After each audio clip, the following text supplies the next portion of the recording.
students, നമ്മൾ ഇന്ന് പഠിക്കാൻ പോകുന്നത് CBSE ക്ലാസ് 9ന്റെ 9th ചാപ്റ്ററിന്റെ സെക്കൻഡ് പാർട്ട് വീഡിയോ ആണ്. അതായത് ഫസ്റ്റ് ലോ ഓഫ് മോഷൻ ആണ്. നമ്മുടെ ഫസ്റ്റ് പാർട്ടിൽ എന്ത് പഠിച്ചു?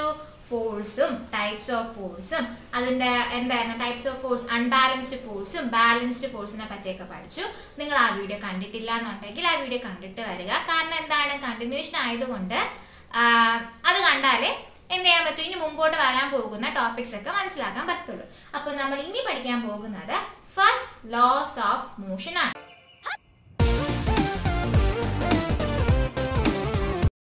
അതായത് ലോസ് ഓഫ് മോഷന്റെ ആദ്യത്തെ ലോയിനെ പറ്റി പഠിക്കുന്നതിന് മുമ്പ് ഈ ലോസ് ഒക്കെ എങ്ങനെ ഉണ്ടായി, എങ്ങനെയാണ് ഈ ഒരു കൺക്ലൂഷൻ എത്തിയത് നമുക്ക് നോക്കണ്ടേ. അപ്പൊ അതായത് ഗലീലിയോ ആയിരുന്നു എക്സ്പെരിമെന്റ് വഴി മോഷനെ പറ്റിയിട്ടൊക്കെ കൂടുതലധികം പഠിച്ചത് ഗലീലിയോ ആയിരുന്നു. അതെങ്ങനെയാന്ന് വെച്ച് കഴിഞ്ഞാൽ ഗലീലിയോ ആദ്യം എന്ത് ചെയ്തു, ഒരു ഇൻക്ലൈൻഡ് പ്ലെയിൻ എടുത്തു, ഒരു ചരിവുള്ള ഒരു ഇൻക്ലൈൻഡ് പ്ലെയിൻ എടുത്തു. എന്നിട്ട് ഗലീലിയോ ഒരു ബോൾ ഇവിടെ വെച്ചു കൊടുത്തു. എന്നിട്ട് ഗലീലിയോ ഫോഴ്സ് ഒന്നും കൊടുത്തില്ല, വെറുതെ വെച്ചു കൊടുത്തപ്പോഴത്തേക്കും ഫോഴ്സ് ഒന്നും കൊടുക്കാതെ തന്നെ ആ ബോള് ഉരുണ്ട് വരുന്നത് ആര് കണ്ടു?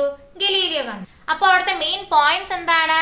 അവിടെ നോ ഫോഴ്സസ് അപ്ലൈ അല്ലേ. അതുപോലെ തന്നെ എന്താണ്, അവിടെ താഴോട്ട് വരും തോറും എന്തായിരുന്നു, വെലോസിറ്റി കൂടുന്നത് ആര് കണ്ടു? ഗലീലിയോ ശ്രദ്ധിച്ചു. അതേസമയം ഗലീലിയോ എന്ത് ചെയ്തു, ഈ ഇൻക്ലൈൻഡ് പ്ലെയിനിൽ എന്ത് ചെയ്തു, മുകളിൽ നിന്നും ഉരുണ്ട് വരുന്നതിന് പകരം താഴെ നിന്നും ഒരു ബോള് മുകളിലോട്ട് ഉരുണ്ട് പോകുന്ന രീതിയിൽ വെച്ചു. പക്ഷെ അങ്ങനെ കൊടുത്ത സമയത്ത് എന്ത് ചെയ്തു, വെലോസിറ്റി എന്ത് ചെയ്തു, കുറയുന്നത് കണ്ടു അല്ലെ. വെലോസിറ്റി കുറവായിരിക്കും താഴെ നിന്ന് മുകളിലോട്ട് പോകുന്ന ബോളിന്. അപ്പൊ ഗലീലിയോ എന്താണ് കണ്ടുപിടിച്ചത്, അതായത് ഒരു പൊക്കത്തിൽ നിന്നും ഒരു ഇൻക്ലൈൻഡ് പ്ലെയിനിൽ കൂടി ഒരു ബോള് വെക്കുന്ന സമയത്ത് ഒരു ഉരുണ്ട് വരുന്ന സമയത്ത് അവിടെ ഫോഴ്സ് ഒന്നും വേണ്ട, പക്ഷെ എന്താണ്, വെലോസിറ്റി താഴോട്ട് വരുമ്പോഴത്തേക്കും കൂടുന്നത് കണ്ടു. പിന്നീട് ഗലീലിയോ ഈ രണ്ട് ഇൻക്ലൈൻഡ് പ്ലെയിനുകളും എന്ത് ചെയ്തു, ചേർത്ത് വെച്ചു. എന്നിട്ട് ഗലീലിയോ എന്ത് ചെയ്തു, ആ രണ്ട് ഇൻക്ലൈൻഡ് പ്ലെയിനുകളും എന്ത് ചെയ്ത് വെച്ചു, ചേർത്ത് വെച്ചു. ചേർത്ത് വെച്ചിട്ട് ഗലീലിയോ എന്ത് ചെയ്തു, ഒരു വശത്തു നിന്നും ബോൾ ഉരുട്ടി വിടാനായിട്ട് തുടങ്ങി. അതായത് ഗലീലിയോ പറഞ്ഞൊരു കാര്യമാണ്, ഈ രണ്ട് ഇൻക്ലൈൻഡ് പ്ലെയിൻ്റെയും ആംഗിൾ എന്തായിരിക്കണം, ഈക്വൽ ആണെന്ന് പറഞ്ഞു. അതായത് അങ്ങനെ ഈക്വൽ ആംഗിൾ ഉള്ള രണ്ട് ഇൻക്ലൈൻഡ് പ്ലെയിനിൽ നിന്നും ഒരു വശത്തു നിന്നും ഒരു ബോള് നമ്മൾ ഉരുട്ടി വിടാൻ തുടങ്ങിക്കഴിഞ്ഞാൽ എന്ത് ചെയ്തു, ആ ബോള് മറുവശത്തുള്ള ഇൻക്ലൈൻഡ് പ്ലെയിനിന്റെ മുകളിലേക്ക് ചെല്ലുമെന്ന് ആര് കണ്ടുപിടിച്ചു? ഗലീലിയോ കണ്ടുപിടിച്ചു. പക്ഷെ ഇങ്ങനെ പോകുന്നതിനൊരു പെക്യുലാരിറ്റി ഉണ്ട്. എന്താണ്, എത്ര ഹൈറ്റ് നിന്നാണോ ഒരു ബോള് ഉരുട്ടി വിടുന്നത്, റൈറ്റ് സൈഡിലുള്ള ഇൻക്ലൈൻഡ് പ്ലെയിനിലോട്ട് ആ ബോൾ ഉരുണ്ട് കയറുന്ന സമയത്ത് അത്ര തന്നെ ഹൈറ്റ് തന്നെ എന്ത് ചെയ്യുമെന്ന് പറഞ്ഞു, പോകുമെന്ന് പറഞ്ഞു. എന്തായിരിക്കും, ഹൈറ്റ് ഈക്വൽ ആണെന്ന് പറഞ്ഞു. എന്തായിരുന്നു, ഹൈറ്റ് എത്ര ഹൈറ്റിലായിരിക്കും ആ ബോൾ ഉരുട്ടിയിടുന്നത് അത്ര തന്നെ ഹൈറ്റ് തന്നെ പോകുമെന്നും ഹൈറ്റ് ഈക്വൽ ആണെന്നും ഗലീലിയോ പറഞ്ഞു അല്ലെ. അപ്പൊ ഗലീലിയോയുടെ ഈക്വൽ ആംഗിൾ ആയിട്ടുള്ള ഇൻക്ലൈൻഡ് പ്ലെയിൻ ആണ് എടുത്തത്. അതേസമയം ഗലീലിയോ എന്ത് ചെയ്തു, ഈ ഈക്വൽ ആംഗിളിൽ നിന്ന് ഇപ്പൊ ഇതൊരു 40 ഡിഗ്രി ആണെങ്കിൽ എന്ത് ചെയ്തു, ഈ ഒരു ആംഗിൾ എന്ത് ചെയ്തു, വീണ്ടും ഒരു 20 ഡിഗ്രി ആയിട്ട് എന്ത് ചെയ്തു, ഇത് കുറച്ചു.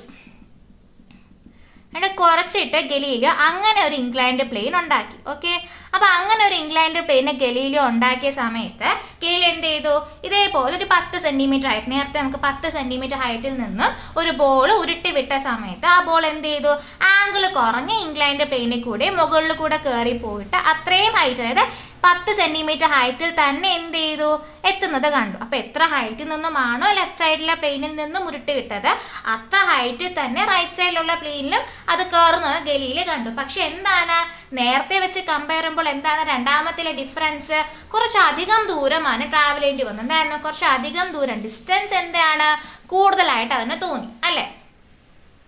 ഹൈറ്റ് സെയിം ആയിരുന്നു. എന്തായിരുന്നു, നേരത്തെയും എന്താണ് 10 സെന്റിമീറ്റർ ഹൈറ്റിൽ ഒരു ഇൻക്ലൈൻഡ് പ്ലെയിനിൽ വെച്ചപ്പോൾ ആംഗിൾ ഈക്വലായി ഇരുന്ന സമയത്തും എന്താണ് 10 സെന്റിമീറ്റർ ഹൈറ്റിൽ തന്നെയാണ് പോയത്. അതേസമയം എന്തായിരുന്നു, ആംഗിൾ കുറച്ച സമയത്ത് എന്താണ് 10 സെന്റിമീറ്റർ ഹൈറ്റ് വെച്ച സമയത്ത് 10 സെന്റിമീറ്റർ ഹൈറ്റ് തന്നെ അത് പോയെങ്കിലും എന്താണ് കുറച്ച് കൂടുതൽ ഡിസ്റ്റൻസ് ആ ഒരു 10 സെന്റിമീറ്റർ ഹൈറ്റ് പോവാൻ വേണ്ടി അത് എടുത്തു.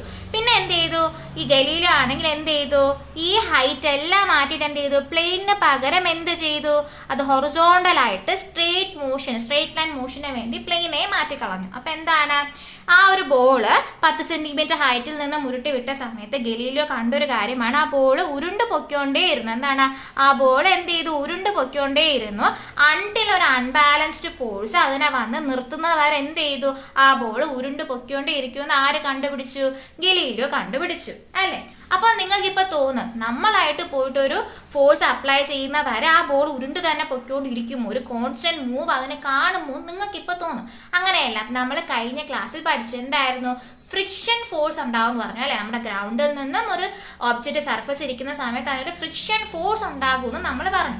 അപ്പോൾ ഈ ഒരു ബോൾ ഉരുണ്ട് പൊയ്ക്കൊണ്ടിരിക്കുന്ന സമയത്ത് അതിൻ്റെ സർഫസിലോട്ട് നമ്മുടെ ഫ്രിക്ഷണൽ ഫോഴ്സ് ആക്ടപ്പ് ചെയ്തുകൊണ്ട് അപ്പോൾ അത് എന്ത് ചെയ്യും, നിൽക്കും. അല്ലെങ്കിൽ എന്താണ്, നമ്മൾ പോയി പിടിച്ചു നിർത്തണം. അപ്പം എന്താണ്, ഒരു അൺബാലൻസ്ഡ് എക്സ്റ്റേണൽ ഫോഴ്സ് നമ്മളായിട്ട് അപ്ലൈ ചെയ്യുന്ന ഫോഴ്സ് ആകാം, അല്ലെങ്കിൽ എന്താണ് ഫ്രിക്ഷണൽ ഫോഴ്സും ആകാം. അത് വരുന്നത് വരെ എന്താണ്, ഒരു കോൺസ്റ്റന്റ് ആയിട്ട് മൂവ് ചെയ്യുന്ന ബോൾ മൂവ് ചെയ്തുകൊണ്ടേ ഇരിക്കുമെന്ന് ആര് പറഞ്ഞു, ഗലീലിയോ പറഞ്ഞു. അപ്പൊ ഈ ഗലീലിയോയുടെ ഈ കണ്ടെത്തലുകളിൽ നിന്നുമാണ് ന്യൂട്ടന്റെ ലോ എന്ത് ചെയ്യാൻ തുടങ്ങിയത്, ഫോർമുലേറ്റ് ചെയ്യാൻ തുടങ്ങിയത്. അങ്ങനെ ന്യൂട്ടൻ 3 ലോ ആണ് മൊത്തത്തിൽ ഫോർമുലേറ്റ് ചെയ്തിട്ടുള്ളത്. അതിൽ എന്താണ് ആദ്യത്തെ ലോ ആണ് നമ്മൾ ഇന്ന് ഡീറ്റെയിൽ ആയിട്ട് പഠിക്കാൻ പോകുന്നത്, ഫസ്റ്റ് ലോസ് ഓഫ് മോഷൻ.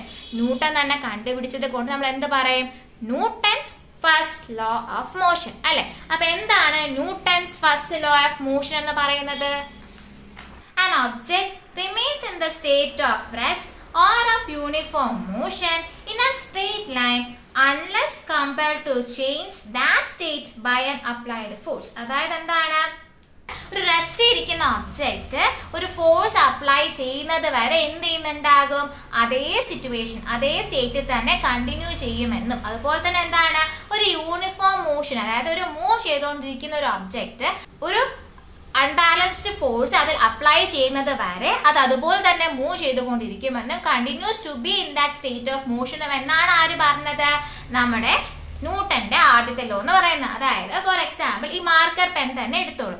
അതായത് ഈ മാർക്കർ പെൻ എന്താണ്, സ്റ്റേറ്റ് ഓഫ് റെസ്റ്റ് ആയിരുന്നു. അപ്പൊ എന്താണ്, ഒരു അൺബാലൻസ് എക്സ്റ്റേണൽ ഫോഴ്സ് അത് അപ്ലൈ ചെയ്തത് വരെ, അതായത് ഞാനായിട്ട് അല്ലെങ്കിൽ ഏതെങ്കിലും ഒരു ഫോഴ്സ് അതിനെ വന്ന് ഡിസ്റ്റർബ് ചെയ്യുന്നത് വരെ എന്ത് ചെയ്യുന്നുണ്ടാകും, അത് പഴയ പോലത്തെ സ്റ്റേറ്റ് ഓഫ് റെസ്റ്റ് തന്നെ ആയിരിക്കും എന്ത് ചെയ്യുക, ഇരിക്കുന്നുണ്ടാവുന്നത്.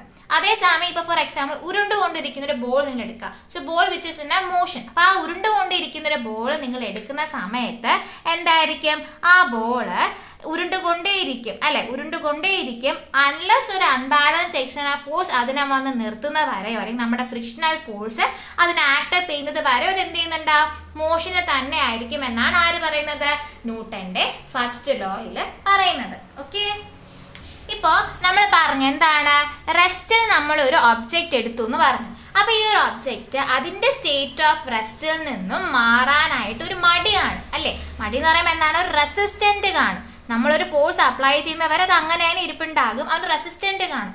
ആ റെസിസ്റ്റന്റിനെ വിളിക്കുന്ന പേരാണ് എന്ത്, ഇനർഷ്യ എന്ന് പറയുന്നത് അല്ലെ. അതായത് ഇപ്പൊ നമ്മൾ മോഷൻ എടുക്കാൻ വിചാരിച്ചു, ഒരു ബോൾ മൂവ് ചെയ്തുകൊണ്ടിരിക്കുന്ന സമയത്ത് എന്തായിരിക്കും, അത് സ്റ്റേറ്റ് ഓഫ് മോഷനിലായിരിക്കും. ആ ഒരു സ്റ്റേറ്റ് ഓഫ് മോഷനിൽ നിന്ന് മാറാനായിട്ട് അതിനൊരു റെസിസ്റ്റന്റ് കാണും. അങ്ങനെ അതെന്ത് ചെയ്യുന്നുണ്ടാകും, അതേ സ്റ്റേറ്റ് ഓഫ് മോഷൻ തന്നെ കണ്ടിന്യൂ ചെയ്തുകൊണ്ടേയിരിക്കും. അപ്പൊ അതിനെ പറയുന്ന പേരും എന്താണ്, ഇനർഷ്യ. അപ്പൊ നിങ്ങൾ വിചാരിക്കും അനങ്ങാതിരിക്കുന്നത് മാത്രമാണ് ഇനർഷ്യ എന്ന് വിചാരിക്കും. അങ്ങനെയല്ല, ഒരു വസ്തുവിന് അതിന്റെ ഒരു ബേസിക് ആയിട്ടുള്ള ഒരു മൂവ്മെന്റ് കാണും. ഇപ്പം റെസ്റ്റ് ഇരിക്കുന്നതും അല്ലെങ്കിൽ മോഷൻ ഇരിക്കുന്നതുമായിട്ടുള്ള വസ്തുവിന് അതിൻ്റെതായിട്ടുള്ള ഒരു മൂവ്മെന്റ് കാണും. അത് അതിൻ്റെതായിട്ടുള്ള മോഷൻ തന്നെ കണ്ടിന്യൂ ചെയ്യാനായിട്ട് ആഗ്രഹിക്കും. ഇപ്പൊ റെസ്റ്റ് ആണെങ്കിൽ റെസ്റ്റ് തന്നെ കണ്ടിന്യൂ ചെയ്യാൻ ആഗ്രഹിക്കും, മോഷനിലാണെങ്കിൽ മോഷൻ തന്നെ കണ്ടിന്യൂ ചെയ്യാനായിട്ട് അത് ആഗ്രഹിക്കും. അതിനൊരു ചേഞ്ച് അത് ആഗ്രഹിക്കുന്നില്ല. അപ്പൊ അത് ചേഞ്ച് റെസിസ്റ്റ് ചെയ്യും. അപ്പൊ അതിനുള്ള പറയുന്ന ആ റെസിസ്റ്റന്റിനെ പറയുന്ന പേരാണ് എന്ത്, ഇനർഷ്യ എന്ന് പറയുന്നത്. ഓക്കെ അല്ലേ. അപ്പോൾ നമ്മുടെ ഫസ്റ്റ് ലോ നമുക്ക് എങ്ങനെയും പറയാം, ഇനർഷ്യ ഇരിക്കുന്ന ഒരു വസ്തുവിന് എന്ത് ചെയ്യുന്നു, അതിനൊരു അൺബാലൻസ് ആയിട്ടുള്ള എക്സ്റ്റേണൽ ഫോഴ്സ് അപ്ലൈ ചെയ്താൽ മാത്രമേ ഇനർഷ്യ മാറത്തുള്ളൂ. അപ്പൊ നമുക്ക് എന്ത് പറയാം, ന്യൂട്ടന്റെ ഫസ്റ്റ് ലോയിനെ ലോ ഓഫ് ഇനർഷ്യ എന്ന് വിളിക്കാം. എന്തും വിളിക്കാം, ലോ ഓഫ് ഇനർഷ്യ എന്ന് വിളിക്കാം. ഓക്കെ, അപ്പോൾ ഈ ഇനർഷ്യ എന്ന് പറയുന്നത് എന്താണ്, റെസിസ്റ്റൻസ് ടു മൂവ് അല്ലെ, ഒരു മാറ്റത്തെ റെസിസ്റ്റ് ചെയ്യാം. ആ ഇനർഷ്യ 3 തരത്തിലുണ്ട്. അപ്പൊ ആ 3 തരത്തിലുള്ള ഇനർഷ്യയെ പറ്റി ഡീറ്റെയിൽ ആയിട്ട് പഠിക്കുമ്പോഴത്തേക്കും എന്താണ് ഇനർഷ്യ എന്നുള്ള ഒരു ക്ലിയർ ഇമേജ് നിങ്ങൾക്ക് കിട്ടും അല്ലെ. ഇപ്പൊ ചെറിയൊരു കൺഫ്യൂഷൻ ഉണ്ടാവും, മാറ്റിത്തരാം. അപ്പൊ അതായത് ഇനർഷ്യ ഈസ് ഓഫ് 3 ടൈപ്സ്. അതായത് ഇനർഷ്യ ഓഫ് ദി റെസ്റ്റ് കാണും. റെസ്റ്റ് ഇരിക്കുന്ന ഒബ്ജക്റ്റ് റെസ്റ്റിലേ ഇരിക്കാനും അതിന് ചേഞ്ച് വരാനൊരു മടി കാണും. ഇനർഷ്യ ഓഫ് എന്തും കാണാം, മോഷൻ കാണും. ഇനർഷ്യ ഓഫ് മോഷൻ എന്ന് പറയുന്നത് മൂവ് ചെയ്തുകൊണ്ടിരിക്കുന്ന ഒബ്ജക്റ്റ് മൂവ് ചെയ്യാൻ ആഗ്രഹിക്കുന്നുണ്ടാകും, ഒരു ചേഞ്ച് വരാൻ അതിനൊരു മടി ഉണ്ടാകും. അതുപോലെ തന്നെ എന്താണ്, ഇനർഷ്യ ഓഫ് ഡയറക്ഷൻ. ഓക്കെ, നമുക്ക് ഇതിനെ പറ്റി ഡീറ്റെയിൽ ആയിട്ട് പഠിക്കാം. അതായത് നമുക്ക് നമുക്ക് ആദ്യം എന്തെടുക്കാം? ഇനർഷ്യ ഓഫ് ദി റെസ്റ്റ് എടുക്കാം. അപ്പോൾ ഇനർഷ്യ ഓഫ് റെസ്റ്റ് എടുക്കുന്ന സമയത്ത് നിങ്ങൾ എല്ലാവരും ബസ്സിൽ യാത്ര ചെയ്തിട്ടുള്ളവരായിരിക്കും അല്ലേ? അപ്പോൾ ബസ് നിർത്തിയിട്ടിരിക്കുന്ന ബസ് എന്ത് ചെയ്യുന്നുണ്ടാകും? ഇപ്പം നിങ്ങൾ ആ ബസ് നിൽക്കുവാണെന്ന് കരുതുക. അപ്പം നിർത്തിയിട്ടിരിക്കുന്ന ബസ് പെട്ടെന്ന് തന്നെ മുമ്പോട്ട് പോകുമ്പോഴത്തേക്കും നിങ്ങൾ എല്ലാവരും എന്ത് ചെയ്യുന്നുണ്ടാകും? ബാക്കിലോട്ട് പോകും അല്ലെ? നിങ്ങൾ ജസ്റ്റ് ഒന്ന് ബാക്കിലോട്ടൊന്ന് വലിയുന്ന ഒരു അനുഭവം നിങ്ങൾക്ക് എല്ലാവർക്കും ഉണ്ടാകും. അതെന്തുകൊണ്ടാണ്? കാരണം നിങ്ങളിപ്പോൾ ബസ്സിൽ നിൽക്കുന്ന സമയത്ത് നിങ്ങളുടെ lower part of the body, അതായത് നിങ്ങളുടെ കാല് എന്താണ് നമ്മുടെ സർഫസ് ഓഫ് ദി ബസ്സുമായിട്ട് കോണ്ടാക്ട് ഇരിക്കുകയായിരിക്കും. അപ്പം ബസ് സ്റ്റാർട്ട് ചെയ്യുന്ന സമയത്ത് എന്തായിരിക്കും? നമ്മുടെ കാല് അതിനോടൊപ്പം മൂവ് ചെയ്യും. പക്ഷെ നമ്മുടെ ബോഡി എന്തായിരുന്നു? നേരത്തെ തന്നെ ഇനർഷ്യ ഓഫ് ദി റെസ്റ്റ്, നേരത്തെ ആ റെസ്റ്റ് പൊസിഷനിൽ നിൽക്കുകയായിരിക്കും. പെട്ടെന്നുണ്ടാകുന്ന മാറ്റത്തെ നമ്മുടെ ബോഡി എന്ത് ചെയ്തു? അക്സെപ്റ്റ് ചെയ്യാൻ ചെറിയ റെസിസ്റ്റൻസ് ഉണ്ടായിരുന്നു. അതുകൊണ്ടാണ് എന്ത് ചെയ്തത്? നമ്മുടെ ബോഡി ബസ് സ്റ്റാർട്ട് ചെയ്യുന്ന സമയത്ത് ബാക്കിലോട്ട് പോയത്. നിങ്ങൾക്ക് എല്ലാവർക്കും ആ ഒരു അനുഭവം ഉണ്ട്. അപ്പം അതാണ് ഇനർഷ്യ ഓഫ് ദി റെസ്റ്റ് എന്ന് പറയുന്നത്. പെട്ടെന്നുണ്ടായ ഒരു മോഷനെ നമ്മുടെ ബോഡി ചെറുതായിട്ടൊന്ന് റെസിസ്റ്റ് ചെയ്തു. അതേപോലെ മോഷന് വരാൻ ചെറിയൊരു താമസം എടുത്തു അല്ലേ? പിന്നെ എന്താണ് നമ്മൾ അടുത്ത് പഠിക്കാൻ പോകുന്നത്? ഇനർഷ്യ ഓഫ് ദി മോഷനെ പറ്റിയിട്ടായിരിക്കും. ഇനർഷ്യ ഓഫ് മോഷനെ പറ്റി പറയുമ്പോൾ സെയിം ബസ്സിന്റെ സിറ്റുവേഷൻ തന്നെ എടുക്കുക. ബസ്സിന്റെ സിറ്റുവേഷൻ എടുക്കുന്ന സമയത്ത് ഇപ്പം എന്ത് ചെയ്യുക? മൂവ് ചെയ്തുകൊണ്ടിരിക്കുന്ന ബസ്സാണെന്ന് കരുതുക അല്ലേ? മൂവ് ചെയ്തുകൊണ്ടിരിക്കുന്ന ബസ്. അപ്പം നിങ്ങളും എന്ത് ചെയ്യുക? ബസ്സിനോടൊപ്പം മൂവ് ചെയ്തുകൊണ്ടിരിക്കുകയായിരിക്കും. പെട്ടെന്ന് ആ ഒരു ബസ് വന്ന് ബ്രേക്ക് ഇട്ട്. അപ്പം നമുക്ക് എല്ലാവർക്കും നമ്മൾ എന്ത് ചെയ്യുന്നുണ്ട്? അപ്പം നമുക്ക് എല്ലാവർക്കും നിങ്ങൾ എല്ലാവരും എന്ത് ചെയ്യുന്നുണ്ടാവും? ഫ്രണ്ടിലോട്ട് ആയുന്നുണ്ടാവും അല്ലേ? ഫ്രണ്ടിലോട്ട് നിങ്ങൾ ആയാനുള്ളൊരു ചാൻസ് കുറച്ച് കൂടുതലായിരിക്കും. അതെന്തുകൊണ്ടാണ് അങ്ങനെ വന്നത്?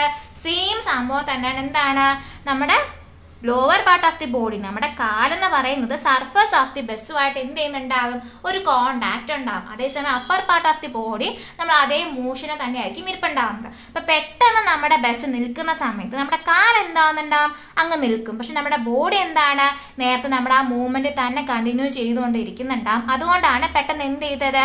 അത് പെട്ടെന്ന് നിന്ന സമയത്ത് എന്ത് ചെയ്താൽ മുകളിലോട്ട് ആഞ്ഞു വീഴാനുള്ള ചാൻസ് കൂടുതലായത് അല്ലേ? ഇനി വേറൊരു എക്സാമ്പിൾ ഉണ്ട്. എന്താണ്? കാർ. നിങ്ങൾ എല്ലാവരും കാറിൽ യാത്ര ചെയ്തിട്ടുള്ളവരായിരിക്കും. കാറിൽ ഇപ്പൊ നമുക്ക് ഇതേ സെയിം സിറ്റുവേഷൻ തന്നെയാണ്. കാറിൽ യാത്ര ചെയ്തുകൊണ്ടിരിക്കുന്ന സമയത്ത് പെട്ടെന്ന് എന്ത് ചെയ്യുന്ന? ബ്രേക്ക് പിടിക്കുന്ന സമയത്ത് നമ്മൾ എല്ലാവരും മുമ്പോട്ട് ആഞ്ഞു വരും. കാര്യം എന്താണ്? Lower part of the body contact with car ആയതുകൊണ്ട് അത് പെട്ടെന്ന് തന്നെ എന്താവുന്നുണ്ടാവും? സ്റ്റേറ്റ് ഓഫ് റെസ്റ്റിലോട്ട് വരുന്നുണ്ടാവും. പക്ഷെ നമ്മുടെ upper part of the body state of മോഷനിലായതുകൊണ്ട് ഇനർഷ്യ കാരണം എന്ത് ചെയ്യുന്നുണ്ടാകും? മുമ്പോട്ട് അത് ആഞ്ഞു വരുന്നുണ്ട്. അപ്പൊ നിങ്ങൾക്ക് എല്ലാവർക്കും നിങ്ങൾ ഇപ്പൊ ബാക്ക് സീറ്റ് ആണെങ്കിൽ ഫ്രണ്ടിലെ സീറ്റ് വന്ന് ഇരിപ്പുണ്ടാവും, അല്ലെങ്കിൽ ഫ്രണ്ടിലാണെങ്കിൽ കാറിന്റെ ഗ്ലാസ്സിലൊക്കെ വന്ന് ഇടിച്ച് ആക്സിഡന്റ് ഉണ്ടാകുന്ന ചാൻസ്, നിങ്ങളുടെ ഇഞ്ചുറി പറ്റാനുള്ള ചാൻസ് കൂടുതലായതുകൊണ്ടാണ് എന്ത് ചെയ്യുന്നത്? കാറിലിരിക്കുന്ന സമയത്ത് സീറ്റ് ബെൽറ്റ് ഇടാൻ പറയുന്നത് അല്ലെ? കാറിലിരിക്കുന്ന സമയത്ത് സീറ്റ് ബെൽറ്റ് ഇടാൻ പറയുന്നത് എന്തുകൊണ്ടാണ്? ഈ ഇനർഷ്യ ഓഫ് ദി മോഷൻ കാരണമാണ്. നമ്മൾ എന്ത് ചെയ്യുന്നുണ്ടാകും? നമ്മുടെ ബോഡിക്ക് ഇനർഷ്യ ഓഫ് മോഷൻ ആയതുകൊണ്ട് ഫ്രണ്ടിലോട്ട് വന്ന് ആഞ്ഞു വന്ന് ഇടിക്കാനുള്ള ചാൻസ് എന്താണ്? കുറച്ച് കൂടുതലാണ്. നമ്മൾ ഇനി അടുത്ത് പഠിക്കാൻ പോകുന്നത് ഇനർഷ്യ ഓഫ് ഡയറക്ഷനെ പറ്റിയിട്ടാണ്. ഇനർഷ്യ ഓഫ് ഡയറക്ഷൻ, അതായത് പെട്ടെന്നുണ്ടാകുന്ന ഡയറക്ഷണൽ ചേഞ്ച് നമ്മുടെ ബോഡീനെ എങ്ങനെ ബാധിക്കും? ഇനർഷ്യ ഓഫ് ഡയറക്ഷൻ, അതായത് ബസ് തന്നെ പൊയ്ക്കൊണ്ടിരുന്നു. എന്താണ്? ബസ്സിൽ തന്നെ നിങ്ങളിപ്പോൾ സ്ട്രെയിറ്റ് ആയിട്ട് പൊയ്ക്കൊണ്ടിരിക്കുകയെന്ന് വിചാരിച്ചു. അപ്പോൾ നിങ്ങൾ സീറ്റിൽ ഇരിക്കുകയാണെന്ന് വിചാരിച്ചു. പെട്ടെന്ന് ആ ഒരു ബസ് റൈറ്റ് ടേൺ എടുക്കുന്ന സമയത്ത് നിങ്ങൾക്ക് എന്തായിരിക്കും അനുഭവം? നിങ്ങൾ ആ ബസ്സിൽ നിന്നും പോയി റൈറ്റിലോട്ട് വീഴാൻ പോകുന്നൊരു അനുഭവം നിങ്ങൾക്ക് എല്ലാവർക്കും ഉണ്ടായിക്കാണ്. അതെന്തുകൊണ്ടാണ്? നമ്മുടെ ബോഡി എന്താണ്? നമ്മുടെ ബോഡി എന്ത് തന്നെ ആയിരിക്കും? നമ്മുടെ ഫുൾ ബോഡി എടുക്കുന്ന സമയം നമ്മൾ ഇപ്പോൾ ബസ്സിൽ ഇരിക്കുവാണെങ്കിൽ നമ്മുടെ ബോഡി എന്തായിരിക്കും? ആ ഒരു സ്ട്രെയിറ്റ് ലൈൻ മോഷൻ ആയിരിക്കും നമ്മുടെ ബോഡി ഫോളോ ചെയ്തുണ്ടാകുന്നത്. പക്ഷെ നമ്മുടെ lower part of the body എന്തായിരിക്കും? ബസ്സിൽ ടച്ച് ചെയ്തുകൊണ്ട് റൈറ്റ് ടേൺ എടുക്കുന്ന സമയത്ത് നമ്മുടെ lower part of the body എന്ത് ചെയ്യുന്നുണ്ടാവും? ആ ബസ്സിനോടൊപ്പം തന്നെ റൈറ്റ് ടേൺ എടുത്ത് പോകുമായിരിക്കും. പക്ഷെ നമ്മുടെ upper part of the body എന്താണ്? നമ്മുടെ അതേ മോഷൻ കണ്ടിന്യൂ ചെയ്തുകൊണ്ട് പെട്ടെന്ന് ഒരു ടേൺ വരുന്ന സമയത്ത് അതിന് കോപ്പ് അപ്പ് ചെയ്യാൻ ചെറിയ റെസിസ്റ്റൻസ് ഉള്ളത് കൊണ്ടാണ് നമ്മൾ എന്ത് ചെയ്യുന്നത്? വളഞ്ഞു വന്ന് വീഴാനായിട്ടുള്ള ചാൻസ് നമുക്ക് എന്ത് ചെയ്യുന്നത്? തോന്നുന്നത്. അപ്പൊ നമ്മൾ ഇനർഷ്യയെ പറ്റി പഠിച്ചു. 3 ടൈപ്പ് ഓഫ് ഇനർഷ്യ ഉണ്ട്. ഏതൊക്കെയായിരുന്നു? ഇനർഷ്യ ഓഫ് റെസ്റ്റും, ഇനർഷ്യ ഓഫ് മോഷനും, ഇനർഷ്യ ഓഫ് ഡയറക്ഷനും, അതിന്റെ എക്സാമ്പിൾസും ഡെയിലി ലൈഫിൽ എക്സ്പീരിയൻസ് ഒക്കെ പറഞ്ഞപ്പോഴത്തേക്ക് നിങ്ങൾക്ക് അതിനെ പറ്റി ഒരു ക്ലിയർ ഇമേജ് കിട്ടിയെന്ന് വിശ്വസിക്കുന്നുണ്ട്. സോ എന്തെങ്കിലും ഡൗട്ട് ഉണ്ടെങ്കിൽ എന്ത് ചെയ്യുക? താഴെ കമന്റ് ചെയ്യുക. ഓക്കെ.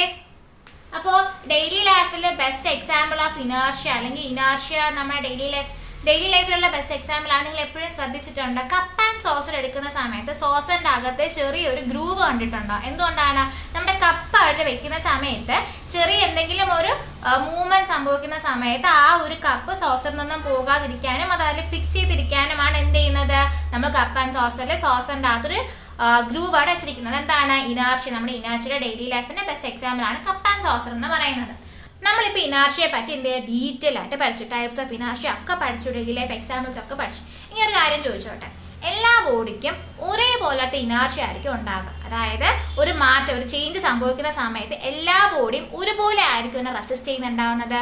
നമുക്ക് നോക്കാം. അതായത് ഫോർ എക്സാമ്പിൾ എന്ത് ചെയ്യുക, നിങ്ങളൊരു എംപ്റ്റി ബോക്സ് എടുക്കുക. അത് ഒന്നുമില്ലാത്തൊരു കാലിപ്പെട്ടി.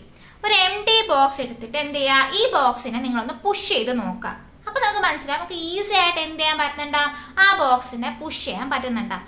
അതേസമയം നിങ്ങൾ എന്ത് ചെയ്യുക, ഒരു ബോക്സ് എടുക്കുക. ആ ബോക്സിൻ്റെ അകത്ത് സെയിം സൈസ് ഓഫ് ബോക്സാണ് നമ്മൾ എടുക്കുന്നത്. പക്ഷെ എന്താണ്, ഒരുപാടധികം ബുക്സ് വെച്ചിട്ട് ആ box which is full of books എടുക്കുക, അല്ലെ?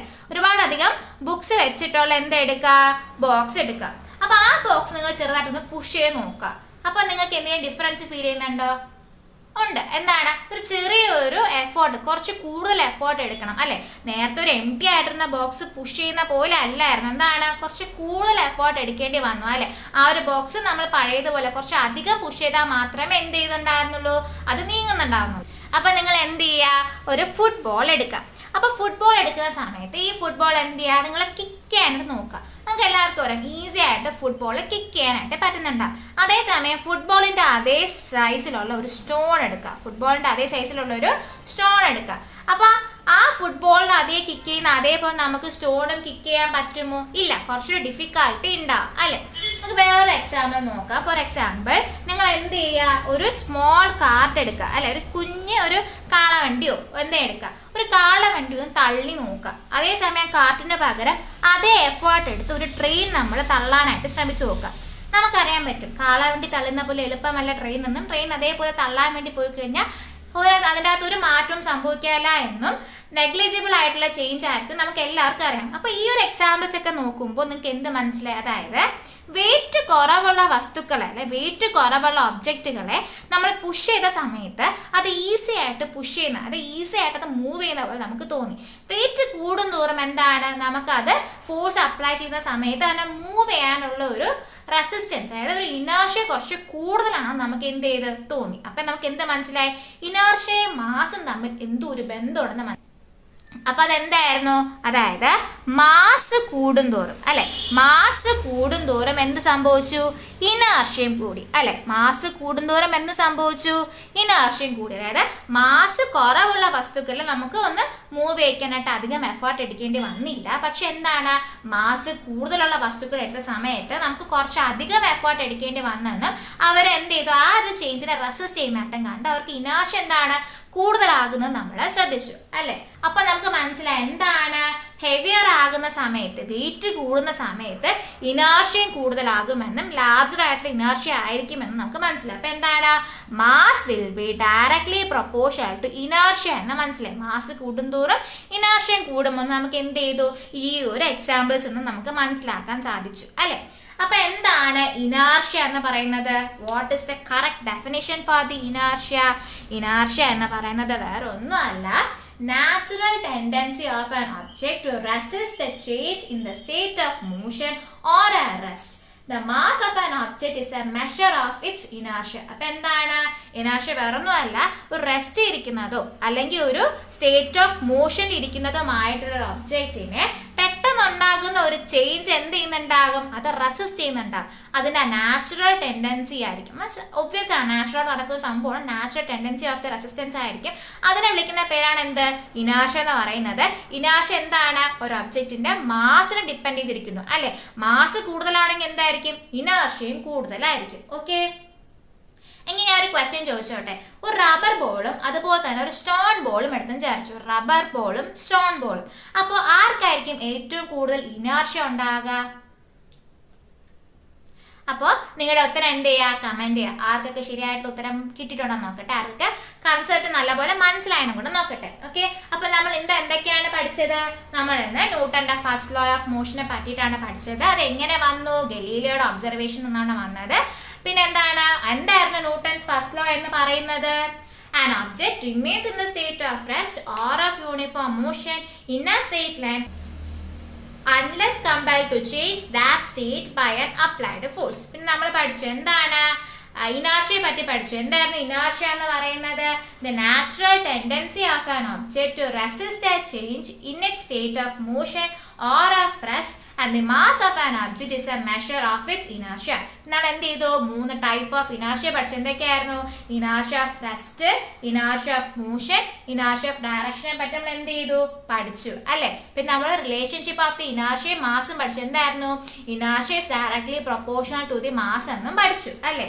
നിങ്ങൾക്ക് ഈ വീഡിയോ ഇഷ്ടപ്പെട്ടിട്ടുണ്ടെങ്കിൽ, യൂസ്ഫുൾ ആയി തോന്നിയിട്ടുണ്ടെങ്കിൽ നിങ്ങൾ ലൈക്ക് ചെയ്യുക. അതുപോലെ തന്നെ നിങ്ങളുടെ ഫ്രണ്ട്സ് എല്ലാവർക്കും ആയിട്ട് ഷെയർ ചെയ്ത് കൊടുക്കുക. അതുപോലെ തന്നെ എന്താണ് എന്തെങ്കിലും ഡൗട്ടോ സജഷൻസോ ഉണ്ടെങ്കിൽ കമൻറ്റ് ചെയ്യുക. നിങ്ങൾക്ക് ഏതെങ്കിലും ടോപ്പിക്സിനെ പറ്റി വീഡിയോ വേണമെങ്കിൽ നിങ്ങൾ കമൻറ്റ് ചെയ്യുക, ഞാൻ അപ്ലോഡ് ചെയ്യുന്നതായിരിക്കും. കൂടുതൽ വീഡിയോസിന് വേണ്ടി ആൽഫ ട്യൂട്ടർ സബ്സ്ക്രൈബ് ചെയ്യാൻ മറക്കരുത്. താങ്ക്